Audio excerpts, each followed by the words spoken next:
اعوذ باللہ من الشیطان الرجیم، بسم اللہ الرحمن الرحیم۔ یہ سورہ یوسف ہے، مکی صورت ہے۔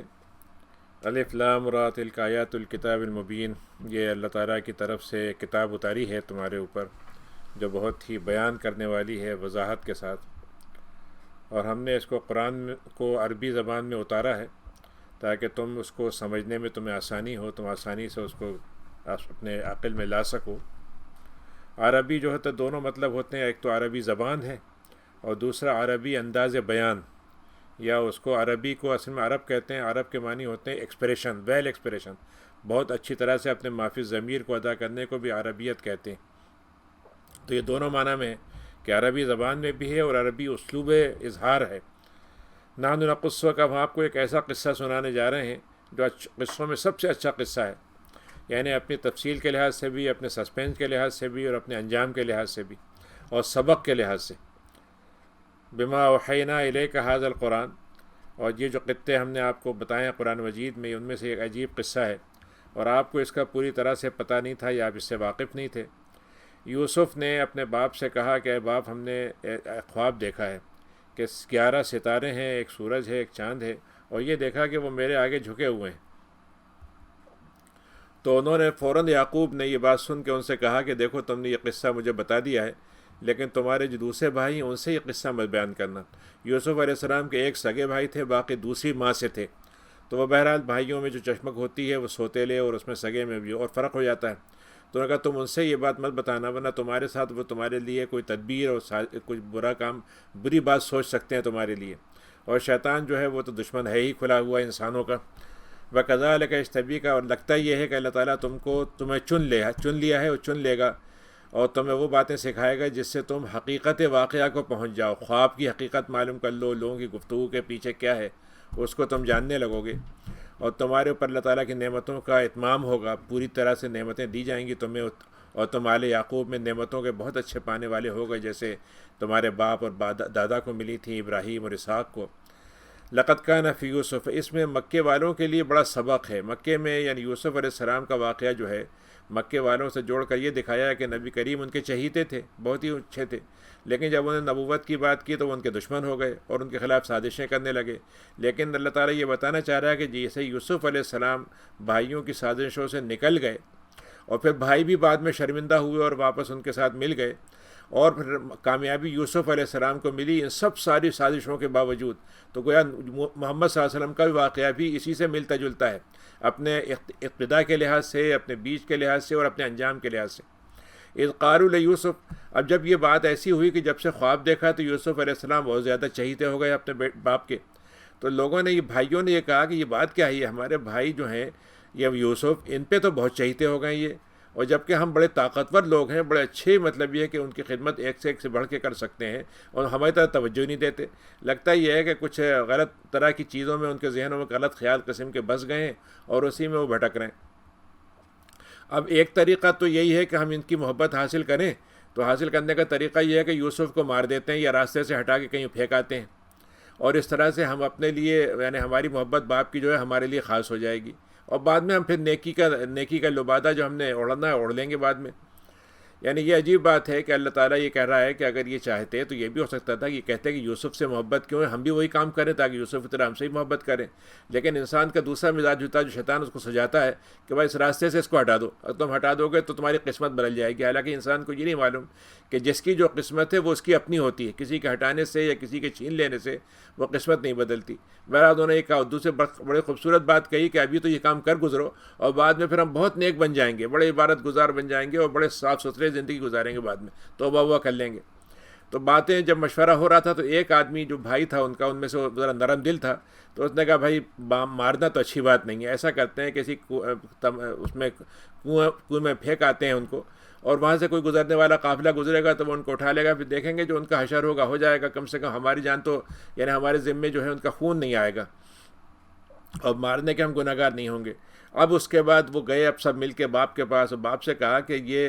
آپ ہمیں کبھی، ہم باہر جاتے ہیں کوئی کھیلنے کودنے کوئی کام سے، آپ ہم کو یوسف ہمارے ساتھ کبھی نہیں بھیجتے، آپ کیا ہم پہ یقین نہیں کرتے کہ ہم یوسف پہ خیال رکھیں گے، ہم تو بڑے خیر خواہ ہیں اس کے۔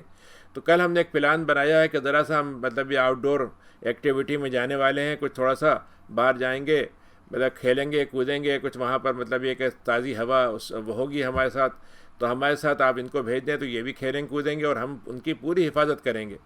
تو یعقوب علیہ السلام یہ تو کہہ نہیں سکتے تھے کہ میں تمہیں کیوں منع کر رہا ہوں، لیکن انہوں نے ایک بہانے کے طور پر کہا کہ مجھے گمان یہ ہے کہ تم کھیل کود میں ایسے مست ہو جاؤ گے کہ ان کو کسی جگہ چھوڑ دو گے ایک جگہ، اور ایک بھیڑیا ہو سکتا ہے کہ اکیلا بچے کو دیکھے، کم عمر کا بچہ ہے تو اس کو کھا لے اور تمہیں پتہ بھی نہیں چلے۔ تو یعنی ایک طرح سے انہوں نے تو یہ بات بہانے کے طور پر کہی، لیکن بھائیوں نے اس بہانے کو اپنے لیے حقیقت میں ایک کلو بنا لیا، راستہ بنا لیا، راستہ یعنی تدبیر کے طور پر انہوں نے اختیار کیا، یعنی بہانے کے لیے اور عذر بنانے کے لیے پیش کر دیا۔ تو انہوں نے کہا کہ یہ کوئی بات ہوئی، ہم وہاں پر ہوں گے، ہم سارے ایک ادھر ہوگا ایک ادھر ہوگا، چاروں طرف ہم گھوم رہے ہوں گے، آس پاس ہی ہوں گے، اگر بھیڑیا آتا ہے تو ہمارے آگے اس کی حیثیت کیا ہے، ہم 1 منٹ میں اس کو دبوچ لیں گے، اور اگر ایسا ہو جائے تو ہم تو بڑے نقصان والے میں ہو جائیں گے۔ بہرحال یعقوب علیہ السلام نے مانا نہ مانا لیکن مجبوراً جانے کی اجازت دے دی۔ جب وہ سب چلے گئے تو وہاں پہنچ کے سب نے یہی طے کیا کہ ہاں بھائی ٹھیک ہے، اس کو ایک جب جو ہوتا ہے ایسے کنویں کو کہتے ہیں جی انہوں نے ان کو جب جو ہوتا ہے عربی میں ایسے کنویں کو کہتے ہیں، جو باولی جس کو ہمارے اردو میں پرانی زبان میں کہتے تھے، جس میں تھوڑی سی سیڑھیاں بھی ہوتی تھیں اور کچھ سائیڈ میں کچھ چھوٹے چھوٹے سے ہال سے بنے ہوتے تھے کہ لوگ نہا کے وہاں بیٹھ بھی جاتے تھے، اور پانی جب بھرتا تھا تو پھر وہ 2-3 منزلوں کا ہوتا تھا، اوپر تک پانی آتا تھا الگ بات ہے، لیکن اگر پانی خالی ہو یا نیچے ہو تو پھر بیچ میں کافی اس میں کمرے جیسے بنے ہوتے تھے۔ تو انہوں نے اس کے گویا ایک اندھے سے کنویں میں ڈال دیا، اور ہم نے وہاں پر یوسف کے دل میں یہ بات ڈال دی کہ تم اس کی پرواہ نہ کرو، جو کچھ تمہارے ساتھ ہو رہا ہے تمہیں ایک وقت آئے گا جب تم ان کو سب باتیں بتاؤ گے یہ، اور ان کو پتہ بھی نہیں ہے کہ کیا ہونے جا رہا ہے۔ اور وہ آئے، اچھا انہوں نے کیا کیا کہ ذرا سا وقت کام تو اپنا کر چکے تھے، کھیلنا کودنا تو کوئی تھا نہیں، لیکن رات کر کے آئے، یعنی یہ نہیں کیا کہ فوراً لوٹ آتے، روتے ہوئے گھبراہٹ کی حالت میں، آرام سے آئے، اندھیرا جب ہو گئے جب پہنچے اور روتے ہوئے پہنچے اور کہا کہ اے باپ، ہمارا معاملہ یہ ہوا تھا کہ ہم آپس میں ہم نے دوڑ لگائی تھی اصل میں، اور دوڑ میں ہم آگے تک چلے گئے اور جیتنے کے چکر میں اور اس کے چکر میں ہم ان کو بھول گئے، اور یوسف کو چھوڑ دیا تھا، کھانا جو سامان تھا ہمارا اس کے پاس، ایک بھیڑیا واقعتاً بھیڑیا ہی آیا اور اس نے کھا لیا۔ تو آپ کو ہماری باتوں پہ یقین تو نہیں آئے گا چاہے ہم سچ ہی بولیں۔ ایک جھوٹا آدمی جو ہے ہمیشہ قسم کھا کے اپنی بات کو ضرور کہتا ہے کہ میں سچ بول رہا ہوں، اور آپ تو یقین نہیں کریں گے میری بات پر، وہی انہوں نے بھی کیا۔ اور ایک قمیص اتار لی تھی ان کی یوسف کی، اور اس پہ کہیں سے کسی جانور کا گوشت شکار کیا ہوگا، اس کا خون لگا کے آ گئے۔ اور تو حضرت یعقوب نے جب ان کو دیکھا تو انہوں نے کہا کہ اچھا تمہارے نفس نے تم کو اچھی بات سجھائی ہے، بڑی زبردست تمہیں خیال آیا ہے، آئیڈیا، مطلب بات تو میری تھی لیکن آئیڈیا کو تم نے اپنا لیا۔ اور عجیب بھیڑیا تھا کہ اس نے قمیض جو ہے اس میں خون تو لگ گیا اس کا کھانے کا، لیکن قمیض کو پھاڑا نہیں اس نے، اس کے دانتوں سے پھٹی نہیں قمیض، بالکل ثابت تھی وہ۔ بہرحال اللہ تعالیٰ مجھے صبر جمیل عطا کرے، اور اللہ تعالیٰ ہی مددگار ہوتا ہے جن باتوں پہ تم باتیں بتا رہے ہو۔ وجاءت سیارۃ، اس کے بعد ہوا یہ کہ قافلہ آیا، فارسلوا واردہم، اور انہوں نے ایک پانی کی تلاش میں کچھ ہوتے ہیں جن کو آگے بھیج دیتے ہیں، قافلہ پیچھے بھی چل رہا ہے، ایک آدمی ذرا تیز چلنے والا ہوتا ہے یا تیز سواری پہ ہوتا ہے، اس کا تم آگے جا کے دیکھو کہیں پانی کا نشان ملے تو ہمیں ذرا بتانا آگے۔ تو وہ آدمی آیا، اس نے آرام سے ایک ڈول ڈالا وہاں پر پانی بھرنے کے لیے، تو حضرت یوسف جو تھے وہ نیچے تھے اور وہ ڈول میں بیٹھ کے جب وہ اس نے اٹھایا تو اوپر آ گئے، اس کو بھاری بھی لگ رہا تھا لیکن سمجھ میں نہیں رہا تھی بات۔ بہرحال جب وہ اوپر آیا تو انہوں نے کہا ارے یہ کیا، یہ تو میرے ہاتھ ایک نوجوان ہاتھ لگ گیا، بچہ ہاتھ لگ گیا ہے۔ اس نے کیا کیا، فوراً چھپا لیا، چادر وادر ڈال دی ہوگی اس کے اوپر کہیں اور دیکھ نہ لیں، ورنہ یہ کہ لوگ مثلا پتہ نہیں کیا ہوگا، اور یہ کہ ایک بہرحال اچھا مال ملا ہے بیچنے کا تو اس کو چھپا کے لے کے چلتے ہیں۔ جب تک وہ لوگ آ گئے تو ان کو بتا دیا کہ بھائی یہ ہوا ہے، تو ان سب نے مل کے اس کو چھپا کے لے کے آگے چل پڑے، اور وہ جا رہے تھے مصر میں کچھ سامان بیچنے جا رہے تھے، تو اس میں ایک چیز یہ بھی مل گئی ان کو، وہ شرح بثمن بخس، لیکن ان کو یہ خیال بھی لگا ہوا تھا کہ پکڑے نہیں جائیں، پوچھ نہیں لے گا کہ کہاں سے لائے ہو، کیسا ہے بچہ، تو بڑا اچھی مزاج کا لگ رہا ہے، اچھے شکل صورت کا ہے، تو جلدی جلدی جو قیمت ملی اس میں انہوں نے بیچ دیا، دراہم معدودہ، چند گنے چنے، یعنی بالکل بے نیازی کے ساتھ جتنے بھی پیسے ملے، بالکل کہتے ہیں نا کہ وہ کوڑیوں کا مول بیچ کے نکل گئے۔ وکانوا فیہ من الزاہدین، یعنی ان کو کوئی بہت زیادہ ان کا دل نہیں چاہ رہا تھا کہ اس کو روکیں یا اس کو ہائی قیمت پہ بیچیں یا اس کا اور کوئی سوچیں، بس ان کو یہ تھا کہ چھٹکارا لو ان سے، جان بچاؤ۔ اور لیکن خریدنے والا کون تھا؟ وہ مصر کا جو عزیز تھا، مصر کا گورنر تھا، یعنی بادشاہ مصر، بادشاہ جو تھا ایجپٹ کا، اس میں مطلب اس علاقے کے جو گورنر تھا اس نے اس کو خریدا۔ اچھا اس کے بچے نہیں تھے، تو اس نے آ کے اپنی بیوی سے کہا کہ بھائی یہ بڑا اچھا بچہ ہاتھ لگا ہے، تو اس کو تم ذرا عزت سے اور اچھی طریقے سے رکھنا، سلیقے سے رکھنا ان کو، اور ٹھیک سے اس کا انتظام کر دو رہنے سہنے کا، اور ہو سکتا ہے کہ ہم اس سے فائدہ ہو جائے، یہ بھی ہوتا ہے کہ ہم اس کو اپنا بیٹا بنا لیں، اڈاپٹ کر لیں اسے۔ اب یہاں سے ہم نے یوسف علیہ السلام کے لیے ایک نیا منظر پیش کر دیا. کہاں تو بھائی ان کو قتل کرنے تھے, کہاں تو وہ کنویں میں بیٹھے ہوئے تھے, کہاں قافلے والے ان کو چرا کے لے جا رہے تھے, اور کہاں ہم نے عزیز مصر کے گھر میں ان کو ٹھکانہ دے دیا, زمین میں ان کو بہترین ٹھکانہ ہم نے عطا کر دیا. اب ظاہر ہے کہ وہاں رہیں گے محل میں تو تعلیم بھی حاصل کریں گے, وہاں کے جو فن ہیں وہ بھی سیکھیں گے, پھر حکمرانی کے آداب بھی سیکھیں گے. تو ہم نے سب سے بڑا علم ان کو سکھایا کہ ان کو خوابوں کا بتانے کا طریقہ آ گیا. خواب کوئی بھی کسی بھی علامت سے بتائیں, کسی بھی شکل میں, وہ اس کی اصل حقیقت معلوم ہو جاتی تھی ان کو. اللہ تعالیٰ اپنے فیصلے جب کرتا ہے تو اپنے فیصلوں کو منوانے میں بڑا غالب ہو. ہمارے معاملات اسی کے مرضی پہ چلتے ہیں, لیکن اکثر لوگوں کو پتہ نہیں چلتا اس بات کا. لما بلغ اشدہ, اس کے بعد جب وہ اچھی جوانی کی پختہ عمر کو پہنچ گئے تو ہم نے ان کو حکمت سے اور علم سے نوازا. ہم ایسے ہی احسان کرنے والوں کو بدلہ دیا کرتے ہیں. جب جوانی کی حالت میں ان کے جسم کا حسن کا عجیب عالم تھا تو وہ جو خاتون تھیں, جو ہونا چاہیے تھا کہ وہ ان کی مطلب یہ کہ ماں بنتیں, لیکن ان کو یہ خیال ہوا کہ ان کا اگر اتنے حسن والے آدمی کے ساتھ میرا تعلق ہو جائے تو کیا کہنے. اس کے اندر ایک قسم کی ہوس پیدا ہو گئی. تو انہوں نے اپنے گھر میں اس کو بہکانے کے لیے اس کو بہکایا اور گھر کے دروازے بند کر دیے کہ کوئی اور آئے گا نہیں, آرام سے سہولت رہے گی. تو اور اس سے کہا کہ چلو تیار ہو جاؤ. تو انہوں نے یوسف علیہ السلام نے یہ کہا کہ اللہ تعالیٰ کی پناہ ہو, میں اللہ سے پناہ مانگتا ہوں. تو میرے تو یہ آقا ہیں جنہوں نے مجھے اتنا بہترین ٹھکانہ عطا کیا ہے, اور میں ان کے ساتھ ناشکری کروں یا ان کے بیوی کے ساتھ یہ برا کام کروں, یہ تو مطلب یہ کہ ظلم کا کام ہے. اور ظلم والے کبھی کامیاب نہیں ہوتے. انہوں نے بھی ارادہ کیا, اس نے بھی ارادہ کیا. اب اس نے ارادہ کیا ان کی طرف بڑھنے کا, اب انہوں نے ارادہ کیا اس سے بچنے کا. اور اللہ تعالیٰ نے ان کو ایک ایسی برہان دکھا دی, ان کے دل میں ڈال دی یہ بات کہ اس سے بچنے کا طریقہ یہ ہے کہ بھاگو. تو ہم نے اس کے ساتھ کیا کیا, برائی کو اور فحش باتوں کو ان سے پھیر دیا. یعنی نبی بننے سے پہلے بھی ان کو اللہ تعالیٰ نبیوں کو اس سے پہلے بھی ان کا کردار بڑا صاف ستھرا ہوتا ہے. تو ہم نے ان کو برائی سے اور فحاشی سے پھیر دیا ان کو. کیونکہ وہ ہمارے مخلص بندے تھے, جو اخلاص میں رہنے والے بندے ہوتے ہیں, اللہ تعالیٰ کو اخلاص کے ساتھ اور نیک نیتی کے ساتھ چاہتے ہیں, تو اللہ تعالیٰ ان کی طرف سے برائیوں کو ان کو پھیرنے کا سبب بنا دیتا ہے کوئی نہ کوئی. اب دونوں بھاگے, وہ یہ آگے آگے بھاگے اور وہ پیچھے پیچھے. تو اس نے ان کی پکڑ قمیض کھینچنے لگی تو قمیض پھٹ گئی. اتنی دیر میں ہوا یہ کہ وہ جو ان کے آقا تھے عزیز مصر, وہ واپس آ گئے کسی کام سے, حالانکہ آتے نہیں تھے, لیکن اس وقت وہ آ گئے. اب دیکھا عجیب منظر کہ یہ دونوں کھڑے ہوئے ہیں ایک جگہ دروازے کے پاس. اب اس نے فوراً ایک ایسی عجیب چال چلی کہ اس سے پہلے کہ وہ پوچھیں اور کچھ مسئلہ پیش آئے, اس نے فوراً دو باتیں کر دی. ایک تو یہ کہا کہ صاحب میرے اوپر آپ کی بیوی پہ حملہ کر رہا تھا یہ آدمی, تو ایک تو یہ بتا دیا. دوسرے یہ کہا کہ دیکھیے اس کے حملے کا سزا کیا ہونی چاہیے, بیاہ کا اب اگر یہ کر دیا جائے تو اس کو جیل میں ڈال دیا جائے اور دردناک عذاب اس سے گزارا جائے ان کو. تو اس نے کہا کہ یوسف نے کہا کہ ہی راودتنی, نہیں ایسی بات نہیں, یہ تو مجھے یہ ورغلا رہی تھی. اور اس میں سے ہوا یہ کہ وہاں پر اس کے خاندان ہی کا کوئی نوکر ہوگا یا خاندان کا آدمی ہوگا, اور اس کے ساتھ بات ہو رہی تھی. تو اس نے کہا کہ اس کے سامنے یہ واقعہ پیش آیا. تو اس نے کہا بھائی میری سمجھ میں نہیں آ رہا. عزیز مصر نے کہا کہ سمجھ میں نہیں آ رہا کہ اس میں سے کس نے جرم کیا ہے, کون ہے. تو اس نے ایک آدمی نے گواہی میں کہا کہ شاہدوں میں نالہا, ان کے گھر والوں نے کہا کہ اگر قمیض جو ہے ان کی آگے سے پھٹی ہے تو اس کا مطلب یہ ہے کہ یہ صحیح کہہ رہی ہے, اور اگر قمیض جو ہے آگے پیچھے سے پھٹی ہے تو اس کا مطلب یہ آگے بھاگ رہے تھے اور پیچھے سے اس کو پکڑا ہے تو یہ سچے ہیں. نتیجہ کیا ہوا, جب اس نے قمیض کو دیکھا تو واقعتاً وہ قمیض جو تھی پیچھے سے پھٹی ہوئی تھی. تو وہ سمجھ گیا, اور اس کا اندازہ تھا. اس طرح کی حرکتیں وہاں کی مجلسوں میں عام تھیں, وہاں کی عورتوں میں ایسی کوئی بات معیوب نہیں سمجھی جاتی تھی. تو اس نے کہا او ہو تم نے بڑی زبردست چال چلی ہے, بڑی زبردست چال ہے تمہاری. یوسف, بہرحال ہے یوسف, تم ذرا سا اس مسئلے کو بھول جاؤ, چھوڑ دو اس کو, آگے کسی سے کہنا نہیں, خاموشی دبا دو مسئلے کو. اور تم دیکھو تم اپنا ذرا سا ٹھیک ٹھاک معاملہ کر لو, ایسے گناہ مت کیا کرو, ایسی بری باتیں مت کیا کرو. بس ڈانٹ دیا ایک زبانی طور پر, اور بڑی تم نے غلطی کی ہے. اب اس کے بعد یہ واقعہ بہرحال خود اسی نے پھیلا دیا. اس نے کہا بھائی مطلب یہ ہے کہ ہمارے گھر میں تو مطلب یہ ایک ایسی چیز آ گئی ہے کہ بس ہم اس سے لطف لینا چاہتے تھے, لیکن بس ابھی بچ گیا ہے وہ. عورتوں نے سنی یہ بات, تو جو مجلسیں جپتی ہیں عورتوں کی, کلب ہوتے ہیں بڑے بڑے جہاں پر یہ سب چیزیں ہوتی ہیں, تو وہ ایلیٹ گروپ ہوتا ہے, جمع ہوتا ہے. تو ان کی عورتوں نے کہنا شروع کیا کہ یہ عزیز مصر جو ہے یہ تو بڑی مطلب یہ ہے کہ اس کو تو بڑا مطلب یہ ہے کہ بے وقوف سی ہو گئی ہے کہ نوجوان سا لڑکا غلام ہے, کمزور سا ہے, اس کے ساتھ یہ اپنے مطلب یہ کہ افیئر چلا رہی ہے. امراۃ العزیز ترابط فتح, ایک نوجوان ہے غلام ہے, اس کے ساتھ ہی کر رہی ہے. لگتا یہ ہے کہ محبت میں بالکل اندھی بہری ہو گئی ہے, بھٹک گئی ہے.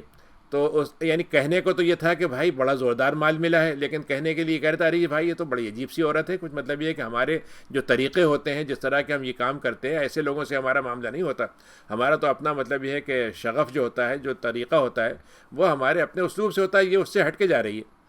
تو اس نے یہ باتیں سن لی اور ان کے مکر کو بھی سمجھ لیا اس نے. تو اس نے سب کو بلایا ایک دعوت میں، زبردست قسم کی تکیے لگا دیے، آرام سے گاؤ تکیے بیٹھے ہوئے ہیں ٹیک لگائے ہوئے، اور ہر ایک کو ایک چھری کاٹنے کے لیے، پھل کھانے کے لیے ایک پھل رکھ دیے سامنے، اور ایک چھری رکھ دی ہر ایک کے سامنے.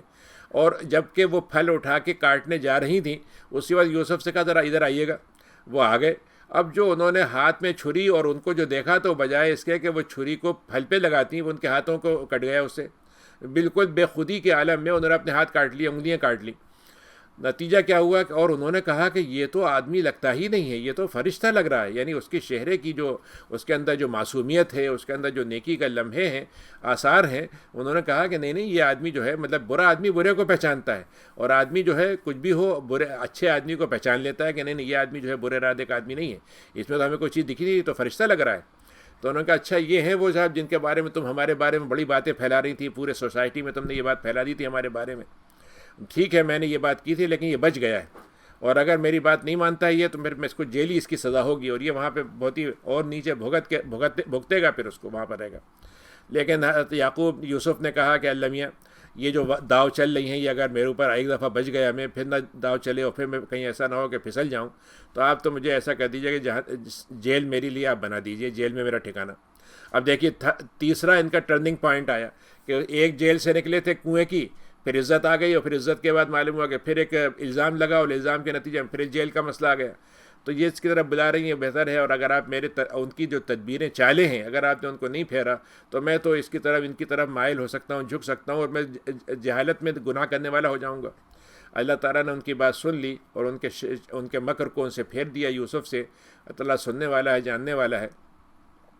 اچھا پھر اس کے بعد ہوا یہ کہ یہ تو ان کی آپس میں باتیں تھیں، لیکن جب وہ آپس میں باتیں پھیلیں تو عزیز مصر کو یہ سمجھ میں آیا کہ بھائی تھوڑا سا یہ افواہیں بہت پھیل رہی ہیں، اور اس وقت کچھ حالات ٹھیک نہیں لگ رہے، اور لڑکے کے ساتھ معاملہ جو ہے بہت آگے تک بڑھ نہ جائے. تو انہوں نے کہا اس آسان طریقہ یہ ہے کچھ دنوں کے لیے کچھ جیل میں ڈال دو. جیل میں ڈال دیں گے تو وہ جو خبریں ہوتی ہیں وہ تھوڑے دنوں کے بعد دب جائیں گی، مسئلہ ختم ہو جائے گا. جیسے ہمارے طریقہ ہوتا ہے میڈیا میں کہ ایک مسئلہ اگر پیدا ہوا ہے تو دوسرا مسئلہ پیدا کر دو، تو پچھلا لوگ بھلا دیتے ہیں، تو جیل میں ڈال دیتے ہیں اسے. اچھا جیل میں ڈال کے وہ بھول گئے، ان کو یاد ہی نہیں رہا کہ ہم نے ابھی جیل میں بھی ڈالا تھا، سب کیا تو بیٹا بنا رہے تھے، یا جیل میں ڈالنے کے بعد اب ان کو یاد ہی نہیں رہا، کسی اور کام میں مصروف ہو گئے.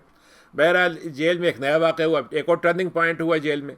کہ جیل جو تھی ان کے لیے اللہ تعالیٰ نے ایک دعوت کے ذریعہ بنا دیا، اور ایک راستہ آگے کھلنے کے لیے ایک انتظام کر دیا. کہ جیل میں جب وہ داخل ہوئے تو وہیں پہ اتفاق سے 2 نوجوان اور بھی تھے جس کو جیل میں ڈالا جا رہا تھا.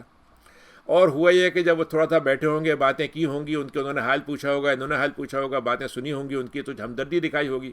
تو ان لوگوں کے ذرا سے یہ ہوا کہ بھائی ہم اپنا واقعہ ان کو سناتے ہیں، شاید اس سے ہمیں کوئی پتہ چل جائے کہ ہم نے خواب دیکھا ہے سچا ہے جھوٹا ہے، اور اس کا مطلب کیا ہے.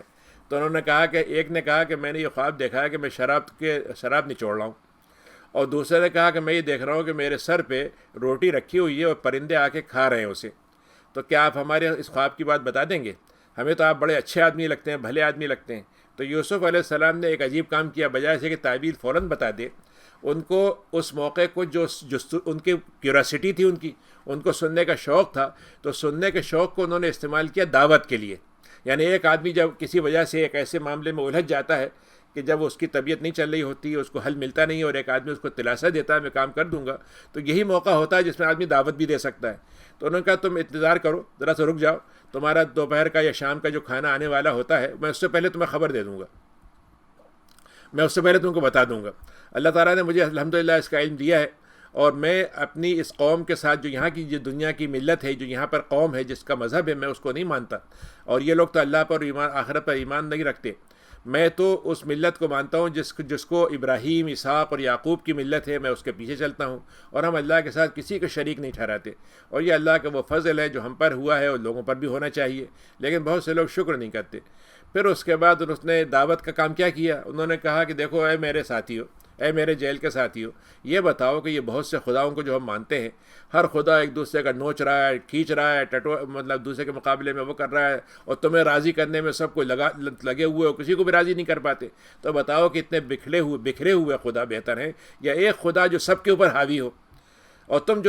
جو تم نے خدا بنا رکھے ہیں یہ کیا ہے؟ تم نام دے رکھے ہیں ان کو، ان کے پیچھے مطلب کیا تھا؟ تمہارے باپ دادا نے کچھ نام دیے، کچھ تم نے ان کو اپنا لیا اور مانے چلے جا رہا ہو، کوئی دلیل ہے نہیں تمہارے پاس. دیکھو ایک بات یاد رکھو، اللہ اس دنیا کو پیدا اللہ کرنے والا ہے، اور اسی کا اس دنیا میں حکم چلتا ہے.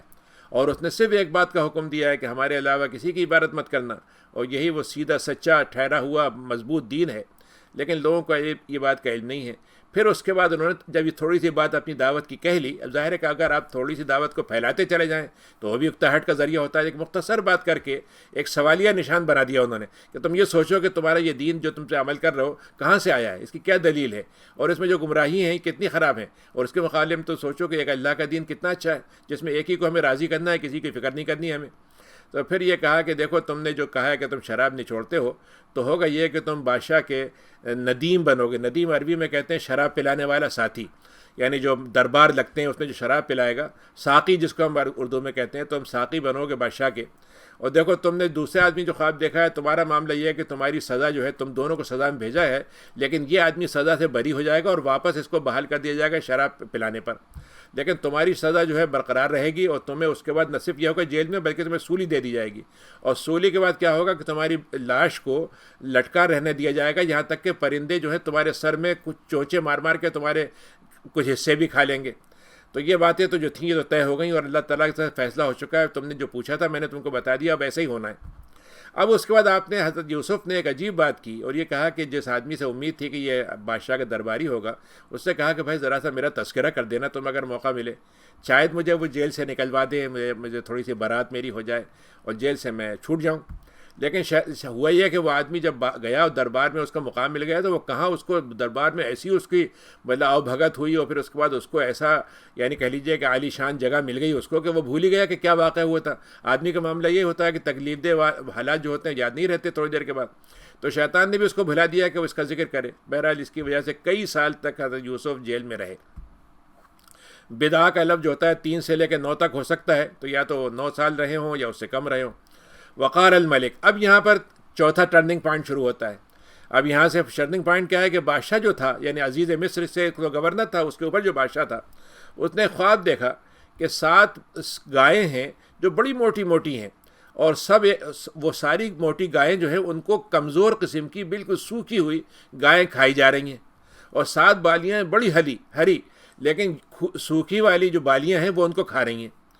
تو بادشاہ نے اپنے درباریوں کو بلایا اور ان سے بلایا، جو بڑے بڑے دربار میں تو ہر طرح کے لوگ ہوتے ہیں، ان کے ہاں مطلب جادوگر بھی ہوتے ہیں، ان کے ہاں مطلب مذہبی لوگ بھی ہوتے ہیں، ان کے ہاں مطلب مختلف قسم کے قصے کہانی والے بھی ہوتے ہیں، اور ایسے بھی ہوتے ہیں جو جوتش والے بھی ہوتے ہیں کہ مختلف قسم کے مطلب یہ کہ علامتیں دیکھ کے مطلب یہ کہ پیشن گوئیاں کرتے ہیں۔ تو ان سے پوچھا کہ بھائی تمہیں کچھ اس خواب کا مطلب بتاؤ مجھے کیا ہوا ہے۔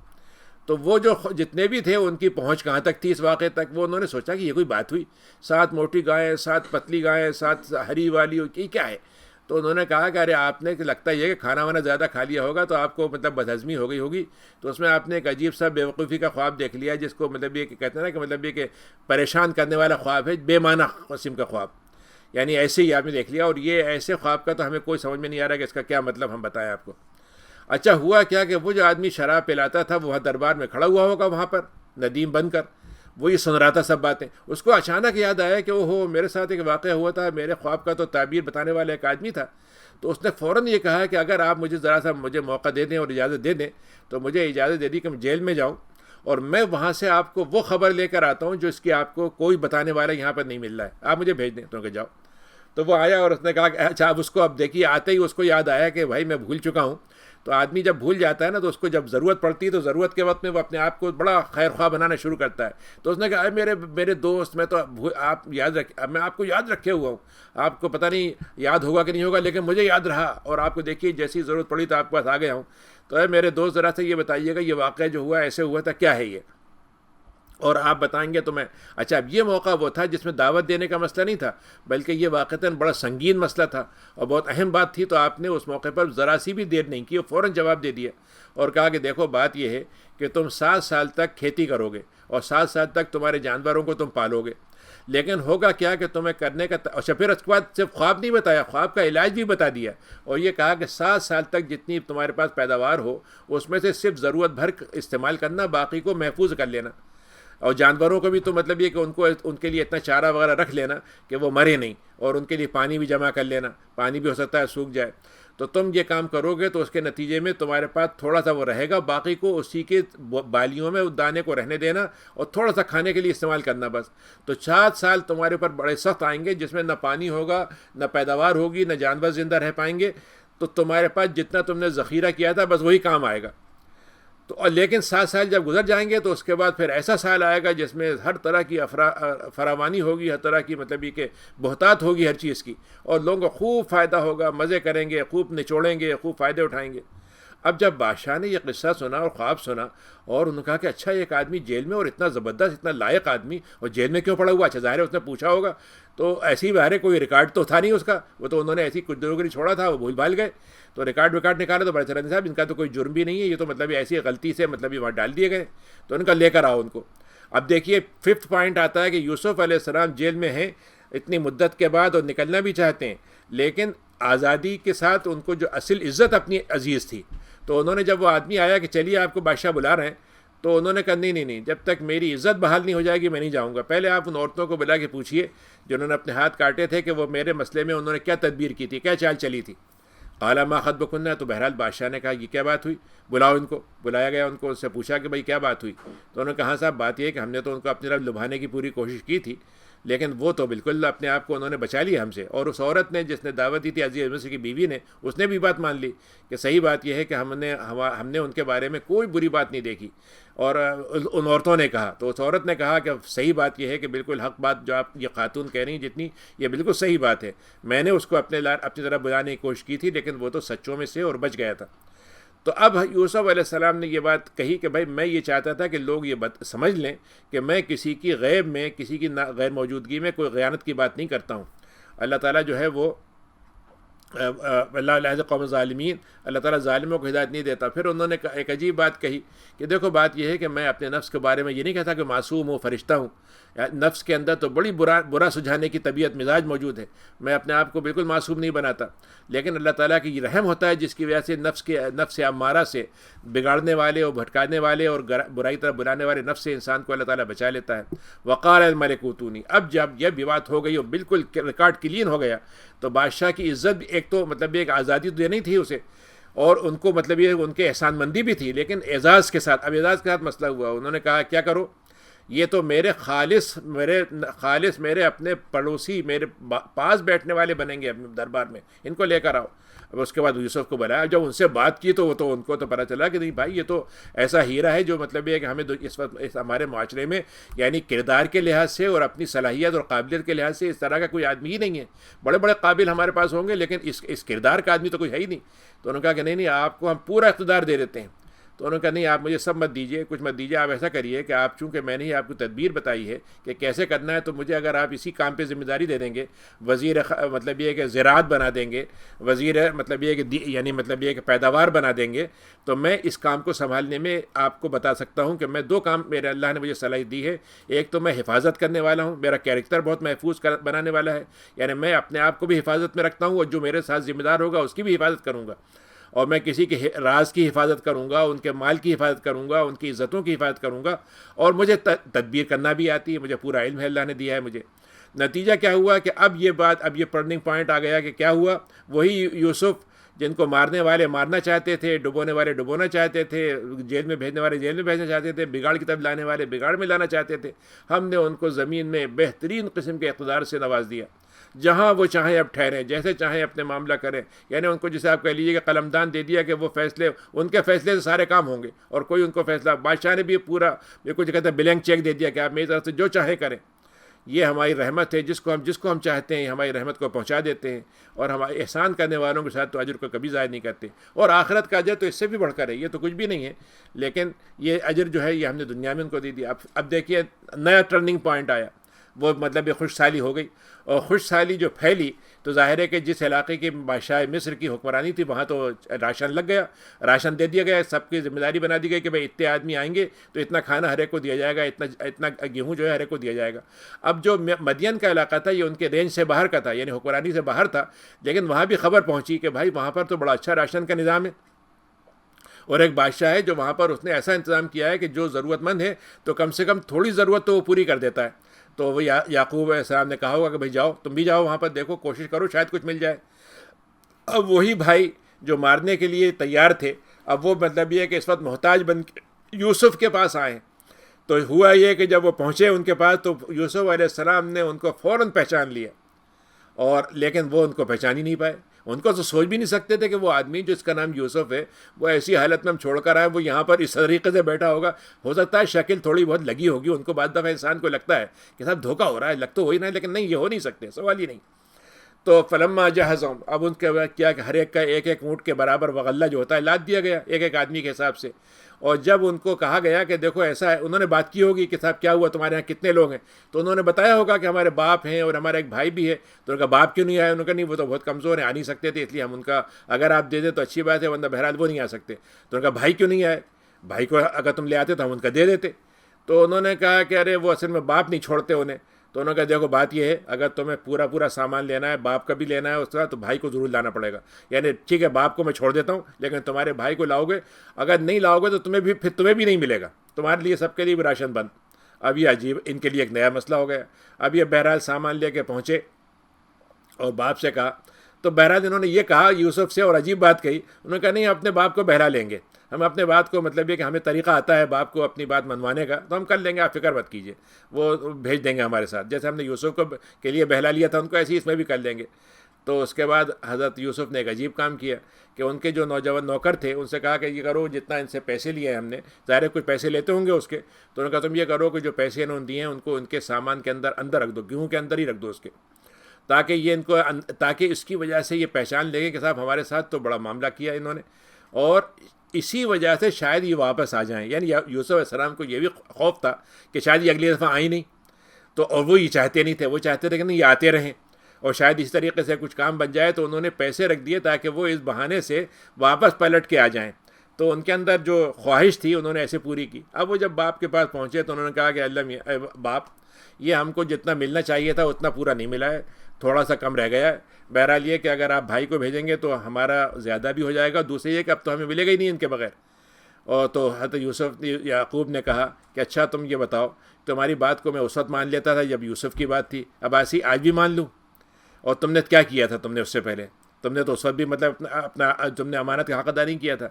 بہرحال اللہ تعالیٰ تم کیا کرو گے، اللہ تعالیٰ ہی حفاظت کرنے والا ہے اور وہ رحم کرنے والا ہے. اب ہوا یہ کہ جب باتوں میں بہرحال سامان اتارا، کھولا تو دیکھا کہ پیسے رکھے ہوئے ہیں. تو انہوں نے کہا اے باپ دیکھیے کیا حالت ہو گئی ہے، کیا شاندار بات ہوئی ہے کہ ہمیں پیسے واپس بھی مل گئے اور کھانا بھی مل گیا. اور بات یہ ہے کہ یہ کچھ دنوں کا ہی ہے، زیادہ دن تو چلے گا نہیں، ہمیں پھر جانا پڑے گا. تو چلیے اچھا ہوا یہ پیسے ہمیں پاس بھی آ گئے ہیں، پیسے اگر نہیں ہوتے تو پھر مسئلہ ہوتا. پیسے بھی ہیں اور ہماری ضرورت ابھی کمی بھی ہے اس میں، تو ہم پھر جا کے لے آتے ہیں اور ہم اپنے سامان بھی بڑھا لیں گے اور اپنے بھائی کی حفاظت کا ہم وعدہ کرتے ہیں. قال اللہ نرسلہ، تو یوسف یعقوب نے کہا کہ نہیں میں تمہارے ساتھ ایسے نہیں بھیجوں گا، تم میرے ساتھ بڑا عہد کرو، اللہ کا نام لے کے کہو کہ میں اللہ کے گواہ بنا کہتا ہوں کہ کہتے ہیں ہم لوگ کہ ہم ان کو ضرور واپس لے کے آئیں گے. ہاں اگر کوئی چیز تمہارے بس کے باہر ہو جائے تو پھر میں تمہیں اس کے ذمہ دار نہیں بناؤں گا. بہرحال انہوں نے بڑے عہد و پیمان کیے. تو انہوں نے کہا ٹھیک ہے اللہ پہ ہم بھروسہ کر کے چھوڑ دیتے ہیں. اب اس کے بعد انہوں نے حضرت یعقوب نے ایک عجیب نصیحت کی کہ سارے بھائی اگر ایک ساتھ چلیں گے تو لوگوں کی نظریں پڑیں گی، اور آپ کو معلوم ہے کہ لوگوں کی حسد کی نظریں ہر جگہ پڑتی ہیں، طاقتور بڑے قداور لوگ. تو انہوں نے کہا دیکھو تم دروازے، جو بادشاہ کے دروازے کے جو شہر ہے اس میں دروازے بہت سے ہوں گے، تم کہنا کہ دو تین الگ الگ دروازوں سے جانا تاکہ لوگوں کی سب کی نظریں ایک ساتھ نہیں پڑیں.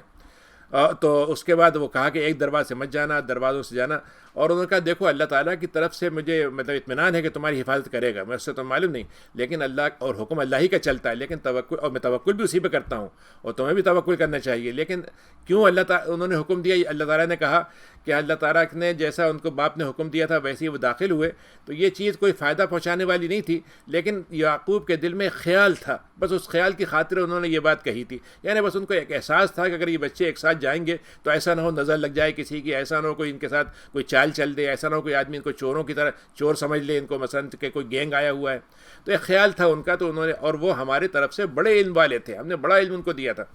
اور اس کے بعد جب وہ یوسف کے بعد داخل ہوئے ان کے پاس آئے تو ظاہر ہے کہ وہ تو ظاہر ہے کہ سامان لینے پہنچے تھے. ان کا بادشاہ کے دربار میں داخل ہونے کا کوئی مطلب نہیں تھا، وہ تو بس خالی جگہ جہاں ہوگی وہاں لائن میں لگ گئے، انہوں نے لے لیا ہوگا. لیکن ان کا جو بھائی جو تھا یوسف علیہ السلام نے ان کو اندر بلا لیا اپنے پاس اور ان کو بتا دیا کہ دیکھو میں تمہارا بھائی ہوں. یہ سگے بھائی تھے بنیامین. تو ان سے کہا کہ دیکھو جو باتیں کرتے ہیں تم اس سے پریشان مت ہو، تمہیں غمگین مت کرو۔ فلما جہزہم، اب اس کے بعد ایک حرکت کی انہوں نے، کیا کیا کہ جب سامان رکھنے لگے تو کھانے کے سامان میں ایک ان کا ناپنے کا جو وہ ہوتا ہے پیمانہ جس سے ناپا جاتا ہے، وہ ان کے اندر رکھ دیا۔ اور ایک اعلان کرنے والے نے کہا کہ بھائی یہ بادشاہ یوسف، ہمارے جو وہ ہیں بادشاہ یا جو عزیز مصر ہیں، ان کا مطلب یہ کہہ لیے یوسف جو ہمارے وزیر پیداوار ہیں، ان کا ایک پیالہ غائب ہو گیا، اور تم لگتا ہے کہ تم نے چوری کی ہے، تم ہی باہر سے تم ہی لوگ آئے ہو، باہر ہمارے یہاں کے تو سب مقامی لوگ ہیں، تم ہی باہر کے لگتے ہو، تو تم ہو سکتا ہے تم نے چرایا ہوگا۔ تو یہ لوگ بیچارے تھوڑا سا آگے جا چکے تھے، واپس آئے اور ان کا کیا ہوا کیا آپ کو؟ تو انہوں نے کہا کہ بھائی ہم بادشاہ کا جو پیمانہ ہے ناپنے کا وہ غائب ہو گیا، اور اگر کوئی آدمی اس کو لا کے ہمیں دے دے گا تو ہم اس کو ایک اونٹ برابر وزن اور دے دیں گے گیہوں کا،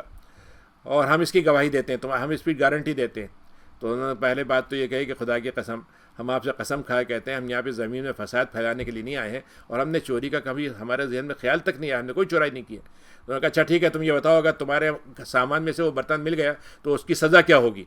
تو انہوں نے کہا کہ ہمارے یہاں سزا یہ ہوتی ہے کہ اگر کسی آدمی کے سامان میں وہ چوری ملے تو اس آدمی کو جو ہے اسی کو غلام بنا لیا جاتا ہے، یعنی اس کو گروی رکھ دیا جاتا ہے، یعنی اب وہ پکڑ لیا جائے گا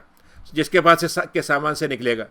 تو انہوں نے کہا ٹھیک ہے۔ تو اب ہوا کیا کہ ان لوگوں نے سامان کی تلاشی لینا شروع کی، تو دوسرے بھائیوں کے لیے آخر میں ان بھائی کے پاس پہنچے تو اس میں نکل آیا۔ انہوں نے کہا دیکھو بھائی یہ کیا ہوا؟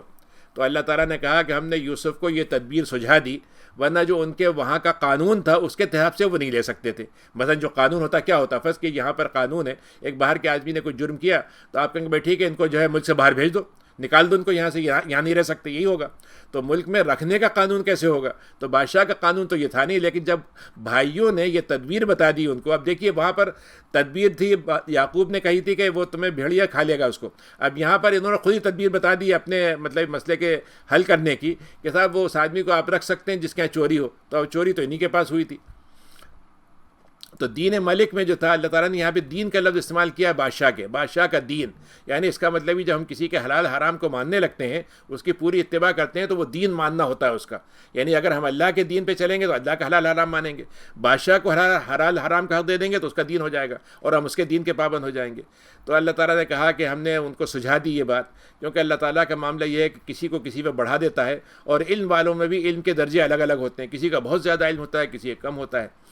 قالوا یسرق، اب وہ جو تھے وہ عجیب قسم کی ان کی عجیب حالت میں آ گئے۔ انہوں نے کہا کہ یہ تو لگتا یہ ہے کہ یہ جو بھائی ہیں نا، یہ دونوں بھائی چور تھے، پہلا والا بھی چوری کرتا تھا، یہ بھی چوری کرتے تھے۔ اب حضرت یوسف نے کہاں چوری کی،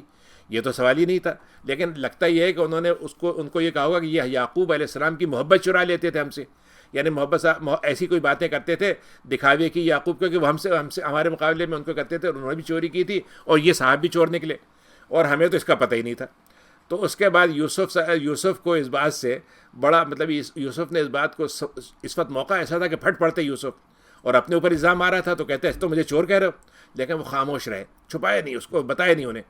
تو انہوں نے کہا کہ تم جو ہے نا، تم یہ جس جگہ پہ تم کھڑے ہوئے ہو یہ بڑی بری جگہ ہے تمہارے لیے، مطلب تم ایسے بچ کے نہیں جا سکتے، تم نے یہ باتیں جو کہہ رہے ہو یہ سمجھ لو کہ یہ کوئی اچھی جگہ نہیں ہے تمہارے لیے، تمہارے پاس یہاں پر کچھ پکڑ ہو سکتی ہے تمہاری، اور تمہاری باتوں سے اللہ تعالیٰ خوب واقف ہے۔ تو پھر اب ان کے حالات بدل گئے، ایک دم ان کی کیفیت بدل گئی۔ انہوں نے کہا کہ اے عزیز، دیکھیے ہمارے والد بڑے بوڑھے ہیں، اگر ایسا کریں کہ آپ ان کو، اور وہ ان کو بہت محبت کرتے ہیں اس بیٹے سے، آپ ایسا کریں اس کو جانے دیجئے، ہم میں سے کسی کو رکھ لیجئے،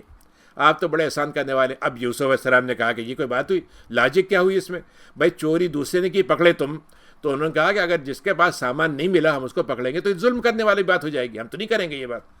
اب ان کو اندازہ ہو گیا کہ ابھی تو سوال ہی نہیں، اب دوسرے ملک میں ہیں، بادشاہ نے حکم دے دیا ہے، بیٹا پکڑ لیا گیا، واپس جانے کا وعدہ کر چکے تھے، اب یہ سب ایک جگہ بیٹھے، باہر نکل کے آئے کسی جگہ میں، اکیلی جگہ میں بیٹھ کے باتیں کر رہے ہیں۔ تو جو ان کے سب سے بڑے بھائی تھے انہوں نے کہا دیکھو تمہیں معلوم ہے تم نے اپنے باپ سے کیا عہد کیا تھا، اور اس سے پہلے بھی ہم نے یوسف کے بارے میں بڑی زیادتی کی تھی، اب میں تو یہاں سے ہلوں گا نہیں، میں تو یہیں بیٹھا ہوا ہوں، تم لوگ چلے جاؤ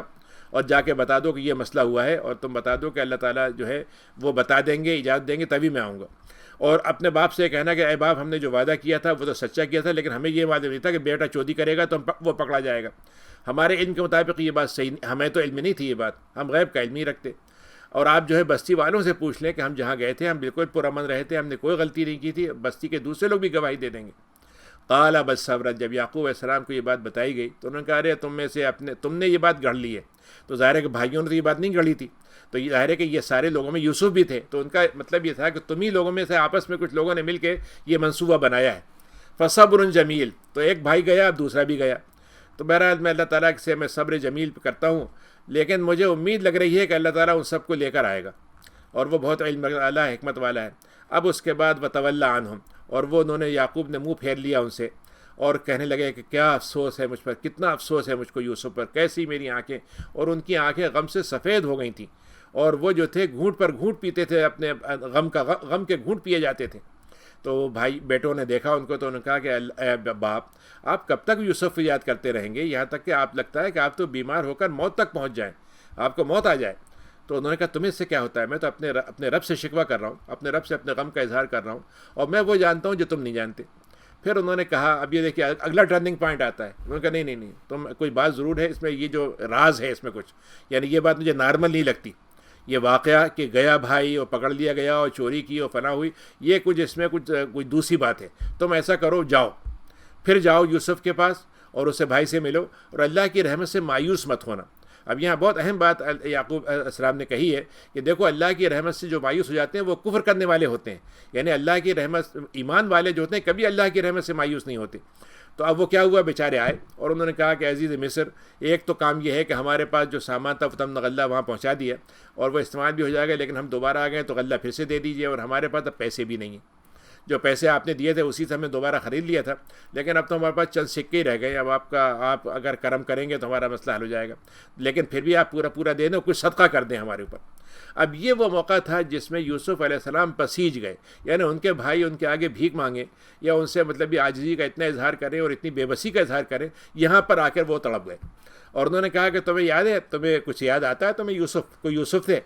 ان کے ساتھ تم نے کچھ کیا تھا، کچھ یاد آتا ہے تمہیں؟ اور اب تمہارے بھائی، ان کے بھائی بھی ایک تھے، تمہیں پتہ ہے کیا ہوا ہے ان کے ساتھ؟ تو انہوں نے کہا اچھا، آپ کو یہ بات کیسے معلوم ہوئی، یوسف کے بارے میں آپ کیسے جانتے ہیں؟ تو انہوں نے کہا کہ آپ تو خود یوسف نہیں ہیں. تو انہوں نے کہا ہاں میں ہی یوسف ہوں، اور یہ میرا بھائی ہے، اور اللہ نے ہم پر احسان کیا، اور جو بھی تقوی اختیار کرتا ہے، صبر کے ساتھ رہتا ہے، تو اللہ تعالیٰ ایسے لوگوں کا اجر ضائع نہیں کرتا. قالوا تاللہ، اس وقت انہوں نے کیا کہا، ہم قسم کھا کے کہتے ہیں کہ اللہ تعالیٰ نے آپ کو جو مقام دینا تھا وہ آپ کا ہی مقام تھا، ہم اس کو مقام کو نہیں پا سکتے تھے. اللہ تعالیٰ نے آپ کو یہ مقام پہ ہم سے بڑھا کر دیا ہے، اور ہم واقعہ یہ ہے کہ ہم سے غلطی ہو گئی. تو انہوں نے کہا جاؤ، تمہارے پر کوئی پکڑ نہیں ہے، تمہارے پر کوئی گرفت نہیں ہوگی، تم پہ کوئی ملامت نہیں. ٹھیک ہے، تم نے جو کچھ کیا ہے تم سے غلطی ہو گئی، شیطان نے تم کو بہکا دیا، اب میری طرف سے بالکل میرا دل صاف ہے تم سے. اور یہی جملہ وہ ہے جب نبی کریم فتح مکہ میں داخل ہوئے تو آپ نے مکے کے لوگوں سے کہا تھا کہ جو یوسف نے کہا ہے اپنے بھائیوں سے، میں تم سے کہتا ہوں کہ جا، تمہیں آزاد کر دیا، تم سے کوئی گرفت نہیں ہوگی، تم سے کوئی بدلہ نہیں لیا جائے گا، اللہ تعالیٰ تمہیں معاف کرے. اذهبوا بقمیصی، اب دیکھیے قمیص کا تذکرہ تیسری دفعہ آ رہا ہے، ایک دفعہ بھیڑیے کی وجہ سے، ایک دفعہ عورت کی وجہ سے، اور ایک دفعہ جو ہے یعقوب کے ساتھ سامنے گواہی کے طور پر کہ یہ یوسف کی قمیص ہے. میری قمیص تم لے جاؤ اور ان میرے باپ کے چہرے پہ ڈالنا ہے، تو وہ میں امید کرتا ہوں کہ اللہ تعالیٰ ان کی نگاہوں کو واپس کر دے گا، اور تم سب گھر والوں کو لے کے آ جاؤ تم. اب یہ آخری ٹرننگ پوائنٹ ہے، یعنی یہ سارا قصہ جو تھا کس وجہ سے ہوا تھا، اس انجام کو، اس کامیابی تک پہنچنے کے لیے، اور اس کے لیے اتنے اتار چڑھا ہوا ہے جس سے سب سے یوسف گزرے. اور جب آزمائش کا وقت ختم ہو گیا تو آرام کا اور رحمت کا وقت جو تھا سارے خاندان والوں نے اس میں شریک ہو گئے. ولما فصلت العیر، اب آپ دیکھیے کہ وہی یعقوب جو قریب میں کہیں جگہ ہوگی جہاں پر وہ یہ جو کنویں میں چھوڑ کر آئے ہوں گے، وہاں پر ان کو بو نہیں آ رہی تھی یوسف کی، لیکن اتنی دور سے جب قافلہ یہاں سے نکلا ہے اور انہوں نے کہا کہ مجھے یوسف کی بو آ رہی ہے، یوسف کی خوشبو میں محسوس کر رہا ہوں، مگر تم میرا مذاق اڑاؤ گے. تو انہوں نے کہا کہ اے باپ، لگتا یہ ہے کہ آپ ابھی تک اسی برے ہی خیالات میں سوچے ہوئے، آپ سمجھ رہے ہیں وہ زندہ ہے، آپ کا خیال یہ ہے کہ وہ اس کے ساتھ بڑا معاملہ اچھا ہوا ہوگا، وہ بچ گیا ہوگا اور وہ مل جائے گا آپ کو، آپ اب تک اسی بات، انہی خیالوں میں آپ بھٹک رہے ہیں. لیکن ہوا کیا، تھوڑی دیر کے بعد وہ جو بشارت دینے والا آدمی آیا تھا، اس نے ان کے چہرے پہ قمیص ڈالی تو وہ ایک دم مطلب یہ کہ اسی خوشبو سے ان کے اندر اللہ نے ان کو نگاہ واپس کر دی اور وہ خوشی سے کھل پڑے. تو انہوں نے کہا کیوں، کیا خیال ہے، جو میں کہتا تھا غلط کہتا تھا، مجھے جو علم رکھتا ہے تمہارے پاس تو علم نہیں ہے نا. تو اس وقت انہوں نے کہا اللہ، اے ہمارے باپ، ہمارے لیے آپ مغفرت کی دعا کریے، ہم نے واقعی بڑی غلطی کی ہے، بہت غلط خطا کار ہیں ہم. انہوں نے کہا نہیں، میں ضرور کروں گا تم سے، اور اللہ تعالیٰ اب تو معاف کرنے والا ہے. اب اس کے بعد وہ قافلہ شان و شوکت کے ساتھ، کہاں تو وہ مانگنے والے بن کر آ رہے تھے اور کہاں پر وہ بادشاہ کے مہمان بن کے ان کا استقبال ہو رہا ہے. تو یوسف علیہ السلام نے ان کو اپنے گھر میں ان کو پناہ دی، اپنے گھر میں اتارا ان کو بڑے اعزاز کے ساتھ، اپنے والدین کو، اور آپ ان سے کہا کہ آپ مصر میں بالکل امن کے ساتھ آپ رہیے، آرام سے رہیے، عزت کے ساتھ رہیے. اور انہوں نے اپنے عرش پر اپنے باپ کو وہاں بٹھایا. تو وہ جو تھے جھک گئے ان کے لیے۔ اب یہ سجدہ جو ہے وہ صحیح معنوں میں سجدہ ہے، حقیقی معنوں میں ہے، یا یہ کہ صرف جھکنے کے معنی میں ہے، یا تعظیم کے طور پر ہے، یہ الگ مسائل ہے۔ لیکن بہرحال اگر ہم یہ کہیں کہ اس زمانے میں کوئی ایسی بات ہوگی بھی تو ظاہر ہے کہ اسلام میں تو اس کی اجازت نہیں ہے، لیکن وہ اس وقت ان کے آگے جھک گئے۔ انہوں نے کہا کہ اے میرے باپ، دیکھیے وہ جو میں نے آپ کو خواب بتایا تھا، آج اس کی تعویل دیکھیے اس طرح سے پوری ہو گئی، اور اللہ نے اس کو حق کر دکھایا۔ اور کتنی رکاوٹیں آئیں، کتنی مشکلات آئیں، لیکن اللہ تعالیٰ نے یہ کام کر کے ہی دکھا دیا۔ کتنا اللہ تعالیٰ نے میرے ساتھ احسان کیا جب مجھ کو جیل سے نکالا، اور مجھے بدو زندگی جو آپ کی گاؤں کی زندگی تھی، شہر کے باہر کی، وہاں سے وہ مجھے نکال دیا۔ پھر اس کے بعد شیطان نے میرے اور میرے بھائیوں کے درمیان میں دشمنی ڈال دی، لیکن اللہ تعالیٰ اپنی تدبیروں کے معاملے میں انتہائی باریک تدبیریں کرنے والا ہے۔ رب قطعتنی، حضرت یوسف نے کہا اللہ آپ نے مجھے بادشاہت سے نوازا اور تعویل خواب سکھائی، اور آپ تو زمین آسمان کے پیدا کرنے والے ہیں، آپ میرے دنیا میں بھی سرپرست رہیں اور آخرت میں بھی آپ میرے سرپرست ہیں۔ آپ مجھے موت دیجیے گا تو اسلام کی حالت میں دیجیے گا، اور نیک لوگوں کے ساتھ مجھے جمع کیجیے گا۔ یہ وہ غیب کی خبریں ہیں جو ہم آپ کو بتا رہے ہیں، اور آپ تو وہاں نہیں تھے جب یہ ساری تدبیریں ان کے خلاف کی جا رہی تھیں، سازشیں کی جا رہی تھیں۔ اور وما اکثر الناس ولو حرصت بمؤمنین، آپ کو معلوم ہے کہ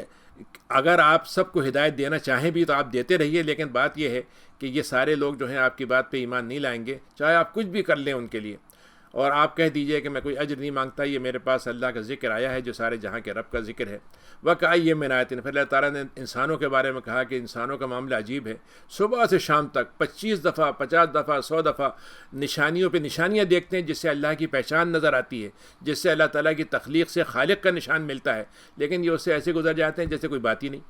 اور ان میں سے اکثر لوگ تو ایمان نہیں لاتے، اور وہ زیادہ تر تو وہ ہیں جو مشرک ہو جاتے ہیں۔ افا امنوا ان تاتیہم غاشیۃ من عذاب اللہ۔ اب دیکھیے کتنی عجیب بات ہے کہ ایمان لانے میں تو ان کو پریشانی ہے، لیکن بیکار قسم کے بتوں کو پوجنے میں کوئی مسئلہ نہیں۔ بھئی اگر آپ کو نشانیاں دیکھ کر خدا مل رہا ہے تو وہ خدا تو واقعتاً صحیح حقیقی خدا ہے، لیکن جس کی کوئی نشانی نہیں ہے اس نشانی کو آپ مانے بغیر جو ہے اس کی بنیاد پر آپ اس کو خدا کو مشرک یعنی اس کا بت بنا دیتے ہیں، اور بتوں کو اللہ کے شریک بنا دیتے ہیں۔ افا امنوا ان تاتیہم غاشیۃ من عذاب اللہ، کیا وہ اس بات سے اپنے آپ کو امن میں سمجھتے ہیں کہ اللہ تعالیٰ کی طرف سے ان کو چھا جانے والا، ان کو گھیر لینے والا عذاب آ جائے؟ اور اوت آتیوں میں ساتھ یہ خیال نہیں آتا ان کو کبھی اچانک ان کو قیامت کا لمحہ آ جائے جب ان کو اندازہ بھی نہیں ہو سکے گا؟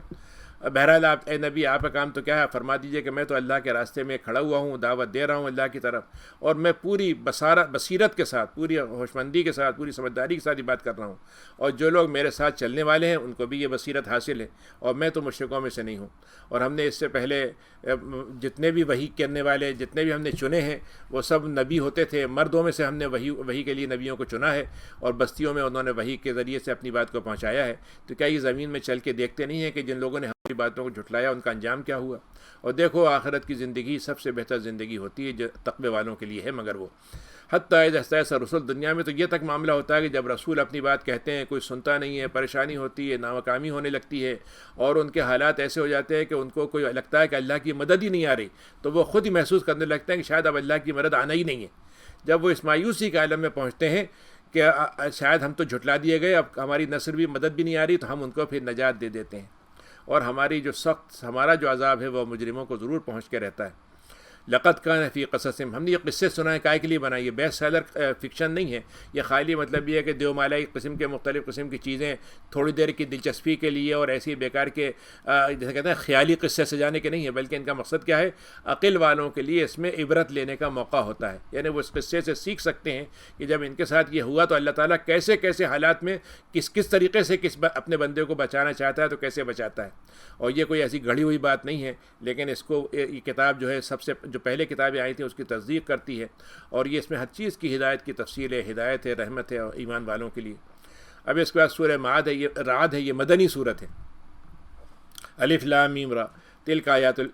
الکتاب، یہ اس کتاب کی آیتیں ہیں، اور الذی انزل الیک من ربک، اور یہ آپ کے اوپر جو کچھ اتارا گیا تمہارے رب کی طرف سے حق کے ساتھ اتارا گیا، لیکن اکثر لوگ ایمان نہیں لاتے۔ اللہ تعالیٰ جس نے آسمان کو اتنا بلند و بالا اٹھا دیا ہے کہ آپ خربوں کلومیٹر تک چلے جائیں لیکن اس کی جو ہے چھت پوری نہیں ہوگی، آپ کو ملے گی نہیں، اور اس میں ایک بھی ستون نہیں ہے۔ جس کو تم کہیں تلاش کر کے نکال سکو. ثم استوى علی العرش، اور وہ اپنے عرش پہ ٹھہرا ہوا ہے. اس نے آسمان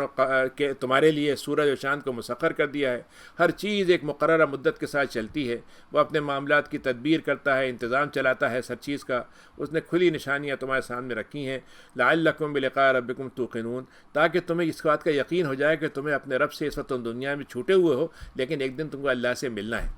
اور اسی نے زمین کے اندر زمین کو پھیلا دیا، زمین میں مد کر دیا. زمین کے اندر جو میٹیریل تھا پہلے تو اس کو اکٹھا اللہ تعالیٰ نے جمع کیا، پھر اس کو جو ہے اس کو فلیٹ کر دیا، اور اس کے اندر اس نے پہاڑ کھڑے کر دیے، نہریں بنا دیں، اور اس میں طرح طرح کے تمہیں پھلوں سے نوازا، جوڑوں کی شکل میں. اور تمہیں مطلب یہ کہ تمہارے لیے جوڑا بنا دیا جس میں دن رات کے جوڑے ہیں، انسان مرد عورت کے جوڑے ہیں، مخلوقات کے جوڑے ہیں، اور پھلوں کے جوڑے ہیں. اور رات اور دن کو لے کر آتا ہے. اس میں سوچنے والوں کے لیے بڑی نشانیاں ہیں. اور دیکھو زمین میں کیسے کیسے مطلب یہ کہ تم پلان بناتے ہو، باغات بناتے ہو، تو مطلب یہ کہ زراعت کے لیے جگہ قطعے بناتے ہو، ٹکڑے ٹکڑے میں بناتے ہو، اور ایک دوسرے جڑے ہوئے ہوتے ہیں. اب ایک پھل آپ لگائیے، 2 پھل لگائیے، اور 2 پھل قریب قریب ہیں. ہونا تو یہ چاہیے کہ مثلا سیب کا اور مثلا انگور کا دونوں ساتھ ہوں، تو انگور میں سیب لگ جائے، سیب میں وہ دونوں سے ایک دوسرے جڑ جائیں. لیکن دونوں ساتھ ہیں اور الگ الگ بھی ہیں. اس کے بعد دونوں کی مطلب میل بھی ہو رہا ہے اور بے میل بھی ہیں. اور دیکھو باغات ہوتے ہیں جس کے اندر ایک طرف انگور لگ رہے ہیں، اور طرح طرح کی زراعت ہو رہی ہے، کھجور ہے، اور اس کے اندر لٹکے ہوئے خوشے ہیں، اور کسی کے اندر ایک ساتھ جڑے ہوئے ہیں، کوئی الگ الگ ہوتے ہیں، کوئی جڑے ہوئے ہوتے ہیں. اور ایک ہی پانی ہے جو سب کو یہ سب چیزیں پیدا کر رہا ہے، ایک ہی پانی سے. اور ہم نے تمہارے لیے بعض چیزیں بڑی فضیلت والی بھی رکھی ہیں. کھانوں میں ایک کا مزہ دوسرے سے بڑھ کر ہوتا ہے. عقل والوں کے لیے اس میں نشانیاں ہیں. اگر آپ کو کسی بات پہ تعجب کرنا ہی ہو تو اس بات پہ تعجب کریں کہ یہ کہتے ہیں کہ صاحب جب مٹی ہو جائیں گے تو ہم دوبارہ کیسے پیدا ہوں گے. اس پہ تعجب کرنا چاہیے آپ کو. تو یہ سوال یہ ہے کہ یہ پہلے کیسے پیدا ہو گئے تھے؟ ان کو اس پہ تعجب نہیں ہوتا؟ کیسے ان کو دنیا کی ساری چیزیں جو ہیں ان کو کام کے اللہ تعالیٰ نے پیدا کر دی ہیں، جس سے یہ فائدہ اٹھاتے ہیں. لیکن جو لوگ اللہ کے اپنے رب کا انکار کرتے ہیں تو ان کے تو پھر قیامت کے دن بیڑیاں پڑی ہوں گی گردنوں میں، اور یہ جہنم میں جائیں گے اور ہمیشہ رہیں گے. اور یہ لوگوں کا عجیب معاملہ ہے کہ اچھا کام کرنے میں تو سوچتے ہیں لیکن برائی میں لپک پڑتے ہیں. جبکہ اس سے پہلے ایسی قوموں کی مثالیں گزر چکی ہیں جن کے اوپر سزائیں ہوئی تھیں جب انہوں نے لپک کے برائیاں کی تھیں، تو ان پہ جو سزائیں آئی تھیں ان کے سامنے ہیں وہ سب واقعات، لیکن پھر بھی نہیں سمجھتے. جبکہ اللہ تعالیٰ معاف کرنے میں بہت آگے ہے، بہت آگے معاف کرنے والا ہے اگر وہ ظلم سے بچ جائیں. لیکن شدید عقاب میں بھی سزا میں بھی سخت ہے. اور یہ لوگ کہتے ہیں کہ اللہ نے تو کوئی آیت نہیں اتاری اپنے رب پر. ان سے آپ کہتے ہیں کہ میں تو اللہ کے آگے ڈرانے والا ہوں، اور ہر قوم کو اللہ تعالیٰ نے ایک رہنما بھیجا تھا، ہر قوم میں ایک ہدایت دینے والا آیا تھا، اور آج میں تمہاری ساری قوموں کے لیے ہدایت دے کے بن کر آیا ہوں. دیکھو اللہ تعالیٰ نے کیا کیا ہے. جب ایک عورت کا تعلق بنتا ہے تو ایک عورت جو ہوتی ہے وہ حمل سے ہو جاتی ہے. اب حمل میں وہ بچہ بڑھے گا، گھٹے گا، کم ہوگا، زیادہ ہوگا، مکمل نکلے گا، نہیں نکلے گا، یہ سب اللہ کے پاس سے طے ہوتا ہے. اور اللہ تعالیٰ کے علم میں ہوتا ہے ہر چیز کا. اللہ تعالیٰ نے ایک اندازہ بنا دیا ہے جو مقدار کے حساب سے ہوتا ہے. وہ غیب کا علم رکھتا ہے، اور دنیا کے سامنے کی چیزیں جو تمہیں بھی نظر آتی ہیں وہ بھی اللہ کے سامنے ہیں. اور اللہ تعالیٰ تو بہت بڑا ہے، بہت ہی بلند ہے. سوا منکم، اللہ تعالیٰ کے سامنے تم چھپ کے بات کہو یا کھل کے کہو، رات کے اندھیرے میں تم چل رہے ہو، کوئی نہیں تم کو دیکھ رہا ہو، یا دن کے رات تاریکی میں چل رہے، دن کی روشنی میں چل رہے ہو، اللہ تعالیٰ کو سب علم رکھتا ہے. لہو معقبات، اس کے ایسے فرشتے اللہ نے متعین کر دیے ہیں جو انسانوں کے لیے پہرے داری کرتے ہیں اور وہ ان کی حفاظت بھی کرتے ہیں. یہ اللہ کا حکم ہوتا ہے. اور اللہ تعالیٰ کسی قوم کی حالت کو نہیں بدلتا اگر وہ اپنے آپ کو بدلنا نہ چاہیں. تو اللہ تعالیٰ جب کسی قوم کے ساتھ برائی کا ارادہ کر لیتا ہے تو پھر اس کو کوئی لوٹا نہیں سکتا، اور ان کو کوئی بچانے والا بھی ولی بھی نہیں ملے گا ان کو اللہ کے مقابلے میں. اور وہ دیکھو تمہیں جب تم پانی کے انتظار ہوتا ہے، بادل آتے ہیں، اب گرج چمک آتی ہے، تمہیں اس کی گرج چمک سے ڈر بھی لگتا ہے، لیکن جو پانی اس کے اندر ہے اس سے تمہاری خواہش بھی ہوتی ہے کہ بھائی یہ پانی برس جائے تو ہمارا کام چل جائے گا. تو ایک چمک ہوتی ہے جس سے تمہیں خوف بھی آتا ہے، اور اس میں تمہیں امید بھی ملتی ہے کہ پانی برسے گا. اور بھاری بھرکم بادل جو ہیں وہ ہواؤں کے ذریعے سے اللہ تعالیٰ ڈھکیل دیتا ہے، اور وہ کڑک جو ہوتی ہے وہ اللہ تعالیٰ کی تسبیح اور حمد بیان کرتی ہے. اور اس کے فرشتے ہوتے ہیں جو پیچھے سے اس کو ملائکت اور فرشتے سے وہ اس کے ڈر سے اور ہوتے ہیں، اور وہ بھیجتا ہے اللہ تعالیٰ ایسے گرجنے والی بجلیاں. اور ایسا بھی ہوتا ہے کہ ان بجلیوں سے کبھی کبھی کسی کو جلا دیا جاتا ہے، کسی کو لگ جاتی ہیں، جل جاتے ہیں وہ لوگ، جب کہ وہ اللہ کے بارے میں بحث بازی کر رہے ہوتے ہیں. اللہ تعالیٰ کی پکڑ جو ہے بڑی سخت ہوتی ہے. لہو دعوت الحق، لیکن وہ جو دعوت تمہیں دے رہا ہے وہ حق کی دعوت ہے. اس کی پکار صرف ایک چیز کی ہے کہ حق کو مان لو. اور جو اللہ کو چھوڑ کر دوسروں کو مانتے ہیں ان کی مثال بالکل ایسے ہی جیسے ایک آدمی ہتھیلی میں بھر کے پانی بھرے اور جو اس کی انگلیاں اس سے پورا پانی گر جائے. یعنی وہ روکنا چاہے تو رک ہی نہیں سکتا. تو تم نے جو دعوت دوسری پکار لگاتے ہو بتوں کی، وہ بتوں کی پکار ایسی ہے، تم پانی کو ٹھہرانا چاہتے ہو، پانی کے ٹھہرنے کے لیے جگہ جو ہے اس میں سوراخ ہے، تو اب وہ منہ سے پہنچنے سے پہلے ہی وہ گر چکا ہوتا ہے۔ اور کافروں کی جو دعا ہوتی ہے، پکار جو ہوتی ہے، وہ تو کہیں بھٹک چکی ہوتی ہے۔ اور جو لوگ اللہ کے لیے، جو اللہ اسی اللہ ہے یسجدو، اور اللہ کے لیے ساری زمین میں جتنی چیزیں، آسمانوں میں جتنی چیزیں، وہ اللہ کے لیے سجدہ کرتی ہیں، چاہے چاہتے ہو یا نہ چاہتے ہوں۔ اور یہ جو سائے ہیں، یہ صبح شام گھٹتے بڑھتے ہیں، یہ بھی اللہ کی عبادت کا ایک مظہر ہے۔ قل من رب السماوات والارض، اللہ تعالیٰ کے بتاؤ کہ اللہ تعالیٰ کون ہے زمین آسمان کا رب، تو وہ یہ تو مان لیتے ہیں کہ ہاں رب اللہ ہے۔ تو پھر اللہ تعالیٰ ان سے کہتا ہے کہ پھر آپ پوچھیے کہ تم اللہ کو چھوڑ کر دوسرے کو اپنا ولی کیوں بناتے ہو، جبکہ ان سے کوئی نفع نقصان بھی نہیں مل سکتا تمہیں۔ تم بتاؤ کہ کیا اندھا اور دیکھنے والا دونوں برابر ہو سکتے ہیں؟ کیا تاریکی اور روشنی برابر ہو سکتی ہے؟ ام جعلوا اللہ خلق شرکاء، یہ اللہ تعالیٰ نے کہ انہوں نے شریک بنا رکھے ہیں، تو کیا انہوں نے کوئی مخلوق پیدا کی اللہ کے علاوہ؟ اور ایسی مخلوق ہے جو اللہ کی مخلوق سے گڑبڑ ہو گئی ہے؟ آپ بتا دیں کہ اللہ تعالیٰ تو صرف ایک واحد خالق ہے، اور وہ اکیلا ہے اپنی طاقت میں۔ انزل من السماء، اللہ تعالیٰ نے زمین پر پانی اتارا آسمان سے، پھر وادیوں میں بہہ پڑتا ہے، اور ہر جگہ ہمیں اندازے سے گراتے ہیں، کہاں کتنا گرنا ہے، کتنی مقدار ہوگی، کتنی مقدار رکے گی، کتنی مقدار ٹھہرے گی۔ تو ایسا ہوتا ہے جب پانی کی وادیاں ہوتی ہیں، جب پانی اس میں ہوتا ہے تو پانی میں بہنے پڑتا ہے، تو پانی کے ساتھ دوسری چیزیں بھی بہنے لگتی ہیں۔ کچھ چیزیں اس میں کیا ہوتی ہیں، اوپر ہوتی ہیں، جو جھاگ ہوتا ہے اوپر ہوتا ہے، لگتا یہ ہے کہ جھاگ سب سے طاقتور لگتا ہے، چھایا ہوا ہے پورا، اوپر لگتا ہے۔ اور کچھ چیزیں ایسی ہوتی ہیں جو اس کے ساتھ لکڑی وغیرہ ہوتی ہیں، جو نیچے ہوتی ہیں پانی کے نیچے، لیکن وہی ضرورت ہوتی ہے جس سے لوگوں کو آگ جلانے کا کام آتا ہے۔ اور اس میں کچھ چیزیں وہ ہوتی ہیں جس سے وہ زیور بناتے ہیں، اور کچھ چیزیں ہوتی ہیں جس سے وہ مطلب یہ کہ وہ کہتے ہیں۔ تو جو جھاگ ہے وہ تو تھوڑی دیر رہتا ہے، اور لیکن جو اللہ تعالیٰ نے کہا کہ حق اور باطل کی مثال تم اس سے سمجھ لو کہ جھاگ جو ہے وہ تھوڑی دیر بعد بیٹھ جاتا ہے، اور جو نفع باندھنے والی چیز ہے وہ تمہارے پاس فائدہ پہنچاتی ہے۔ اس کا کیا مطلب ہے؟ اس کا مطلب ہے کفر جو ہے اور شرک جو ہے وہ آپ کو دنیا میں بہت پھیلا ہوا لگے گا، اور اوپر لگے گا، آپ کو نیچے کی چیز دکھ ہی نہیں رہی ہے، آپ کہہ رہے ہیں بھائی غلبہ تو انہی کا ہے، چھائے ہوئے ہیں یہ، اور نیچے کی چیز جو ہے جو فائدے والی ہے وہ دکھ نہیں رہی۔ تو وہ حق ہے جو نظر نہیں آ رہا، اور جو باطل ہے وہ اوپر ہے۔ تو اللہ تعالیٰ کہتا ہے ایک بات یاد رکھو، جب سیلاب آتا ہے اور دنیا میں طاقت کا نشہ ہوتا ہے تو دنیا کی چیزیں تمہیں ایسے نظر آتی ہیں، لیکن جب تھوڑی دیر کے بعد وہ ہوائیں رک جاتی ہیں اور بہنا بند ہو جاتا ہے، پانی رک جاتا ہے، تو وہ جھاگ کہیں اور غائب ہو چکا ہوتا ہے، اور پانی کے اندر جو نفع والی چیزیں ہوتی ہیں وہ تمہیں مل جاتی ہیں۔ یعنی نبی جو کام لے کے آتے ہیں اس کے مقابلے میں مخالفت کرنے والے ان کے خلاف کتنا طوفان کھڑا کر دیتے ہیں، غبار پھیلا دیتے ہیں، لیکن جب وہ چھٹتا ہے تو صرف نبی اور ان کی دعوت رہ جاتی ہے۔ تو جو چیز فائدے والی ہوتی ہے وہ رہ جاتی ہے، اور باقی جو ہے جھاگ جو ہوتا ہے وہ ختم ہو جاتا ہے۔ یہ مثالیں دے کر اللہ تعالیٰ تمہیں بات سمجھاتا ہے، اور جو لوگ اللہ کی بات کو مان لیتے ہیں ان کو حسنہ ملے گا، بھلائی ملے گی، اور جو نہیں بات مانتے ہماری، تو زمین آسمان جمع کر کے بھی ہم کو فدیے میں دے دیں، ہم اس کا کوئی ان سے معاوضہ نہیں لیں گے، اور جو ٹھکانہ ہوگا ان کو جہنمی بنائیں گے۔ اب تمہیں معلوم ہے کیا وہ جو جانتا ہے جس کے سامنے افمن یعلم، کیا وہ لوگ جانتے ہیں یا وہ جانتا ہے جس کے اوپر یہ کتاب اتاری گئی ہے یہ حق ہے؟ تو کیا وہ اس کی طرح ہوگا جو نابینا ہوگا؟ جس کو معلوم ہے کہ یہ کتاب اللہ کی ہے تو کیا وہ اس نابینا کی طرح ہوگا؟ کچھ پتہ نہیں۔ عقل والے ہی ہیں جو نصیحت لیتے ہیں۔ عقل والے کون ہیں؟ اب یہاں اللہ نے ان کی صفت بیان کی کہ عقل والے سمجھدار اللہ کے یہاں کون ہیں؟ ہمارے سمجھدار تو وہ ہوتا ہے جو سب سے اسمارٹ ہو اور سب سے چال باز بھی ہو۔ اللہ تعالیٰ کہتا ہے نہیں، ہمارے سمجھدار وہ ہوتے ہیں جو اپنے عہد کو قائم رکھتے ہیں، پورا کرتے ہیں، اور کوئی بندھن باندھ لیتے ہیں اس کو توڑتے نہیں ہیں، اور جو اللہ کے حکم کے مطابق جو رشتے جوڑنا ہے ان کو جوڑے رکھتے ہیں، اور اللہ تعالیٰ سے ڈرتے رہتے ہیں، اور اپنے حساب سے ڈرتے رہتے ہیں کہ ایسا نہ ہو جائے کہ ہماری پکڑ ہو جائے، اور جو اللہ تعالیٰ کے ساتھ مشکلات میں بھی اللہ کی مرضی کی خاطر صبر کرتے رہتے ہیں، نمازیں قائم کرتے ہیں، جو کچھ ہم نے دیا ہے کھلے چھپے سب طرح سے دیتے ہیں، اور برائی کا بدلہ اچھائی سے دیتے ہیں، یہ ہیں وہ عقل والے، اور انہی کا انجام سب سے اچھا ہوگا۔ اور جو جنتوں میں داخل ہوں گے ہمیشہ رہنے والی ہوں گی، وہاں پر وہ کون ہوں گے؟ وہ بھی ہوں گے، اور ان کے ماں باپ بھی ہوں گے جو ایمان لائے ہوں گے، اور ان کے بیویاں شوہر بھی ہوں گے جو ایمان لائے ہوں گے، اور ان کی ذریت بھی ہوگی جو ایمان لائی ہوگی، اور فرشتے ان پہ داخل ہوں گے ہر طرف سے، اور کہیں گے آپ پہ تو صبر ہو، آپ پہ تو سلامتی ہو،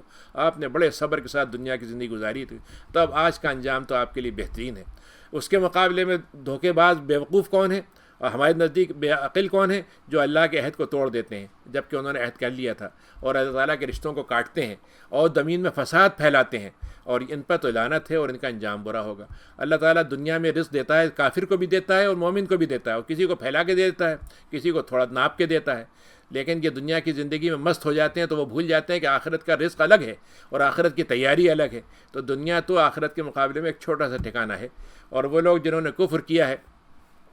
وہ کہتے ہیں کوئی ہمارے پاس کوئی نشانی ایک آدھ آنی چاہیے تھی،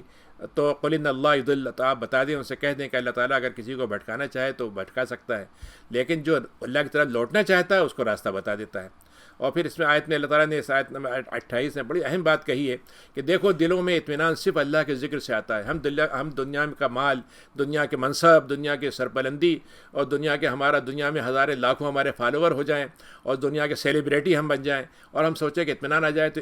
ان چیزوں سے اطمینان دل میں نہیں آتا۔ دل کا اطمینان تو صرف اللہ کی یاد سے آتا ہے اور اللہ کے حکم پہ عمل کرنے سے آتا ہے، اور دلوں کا اطمینان ذکر سے ہی ہے۔ الذین آمنوا، اور وہ لوگ جو اللہ پر ایمان لاتے ہیں، عمل صالح کرتے ہیں، ان کے لیے تو خوبی ہی خوبی ہے، خوشحالی ہی خوشحالی ہے، انجام ہی انجام ہے اچھا۔ اور ہم نے اس سے پہلے نبی آپ سے پہلے بہت سی امتیں بنائی تھیں اور اس سے پہلے کے تذکرے گزر چکے ہیں، اور ہم ان کے میں سے بعض کے سامنے آپ کو بتا بھی دیتے ہیں جن کے بارے میں نے وحی کی تھی، اور یہ اللہ کے رحمان کا انکار کیا کرتے تھے۔ تو آپ فرما دیں میرا رب تو اللہ تعالیٰ ہے اور میں اسی پہ توکل کرتا ہوں، اور میرا لوٹنا بھی اسی کی طرف ہے۔ اگر یہ قرآن جو ہے، اس قرآن کو ہم نے تمہارے لیے ہدایت کی چیز بنایا، ہم قرآن سے اور کام بھی لے سکتے تھے، مثلا ہم یہ بھی کر سکتے تھے کہ قرآن اتارتے تو پہاڑ چلنے لگتے، یا زمین ٹکڑے ٹکڑے ہو جاتی، یا مردہ اس سے بولنے لگتا۔ یہ سارے کام اللہ تعالیٰ کر سکتا ہے، لیکن یہ کام اللہ کو جو لینا ہوگا تو اپنے طور پر لے لے گا۔ قرآن کا کام یہ نہیں ہے۔ کیا افلم یئس الذین آمنوا، مومنین کا عجیب معاملہ ہے، وہ چاہتے ہیں کاش کافر مسلمان ہو جائیں۔ تو اے مومنو، تمہیں مایوس مت ہونا چاہیے، مت ہو اس بات پر، کیونکہ اللہ تعالیٰ جب ہدایت دے گا تبھی یہ ایمان لائیں گے۔ تمہارے مطلب یہ کہ کوشش کرنے سے ان کو کوئی فرق نہیں پڑے گا، اور یہ کفر کرنے والے جو ہیں اپنے کفر میں پڑے رہیں گے یہاں تک کہ ان کے پاس کوئی بہت ہی کڑکا آ جائے، بڑی سخت مصیبت ان کے پاس آ جائے، ان کے قریب آ جائے یا ان کے آس پاس آ جائے یا ان کے اوپر آ جائے، یا پھر اللہ کا وعدہ قیامت کا پورا ہو جائے، وہ تو پورا ہونے والا ہی ہے۔